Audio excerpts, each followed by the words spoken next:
So I'm teaching my 16-year-old daughter how to drive. She got her permit last year and she's just finishing up driver's ed so that she can get her driver's license. It reminded me what a syndication is, where 2 or more people get together to do a business activity. They rely on one another's strengths and weaknesses to accomplish things that nobody on their own would be able to accomplish alone. She's got the willingness to perform some action. She has some knowledge.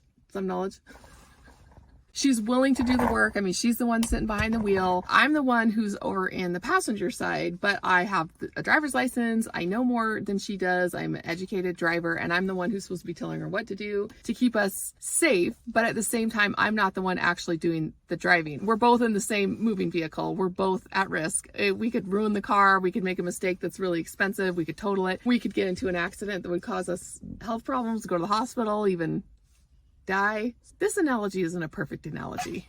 To try and give you a real world experience you've been through, either when you learned how to drive or teaching your own kid how to drive, you can relate to understand that syndication is people working together to accomplish something that neither one of them could accomplish on their own. In a multifamily or commercial real estate, the person who puts in the money is a limited partner. That would be like the dog.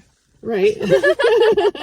Not that I'm comparing limited partners to a dog. It might be more like a little passenger in the back who is along for the ride and who is benefiting from it, but they're not doing any of the actual work. And they like to ask a lot of questions like, are we there yet? How much longer? Her case, she might be somebody who found the deal. She doesn't know everything, and so she needs to bring in somebody who's more experienced, who can guide her through the process. And the deal itself, I don't know, we could say it's the car. And in this case, it's a crappy, ugly car that needs a lot of work. Somebody has to come in who knows how to work on cars or who knows how to work on buildings. I mean, it's a good thing that this is the one I'm practicing with, so if I crash it, it's not that big of a deal. It's the same concept when you're buying your first building. The ones that you can afford and the ones that nobody wants are usually the ugly old ones that take a lot of experience to work on them and a lot of experience to run, because you got to be able to like pound on people's doors like, where's the rent, trying to figure out how to get things fixed because it's so run down, so you need a lot of construction management experience. And this car is easy to drive, but it's not as easy to drive as, say, a new Tesla that drives for you.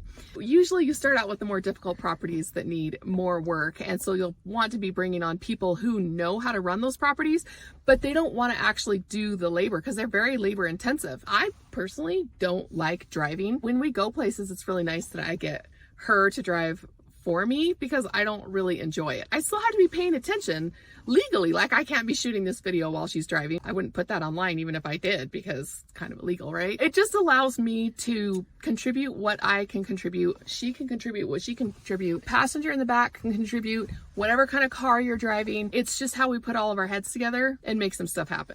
Yay, homeschool. Woohoo! And this is how we homeschool.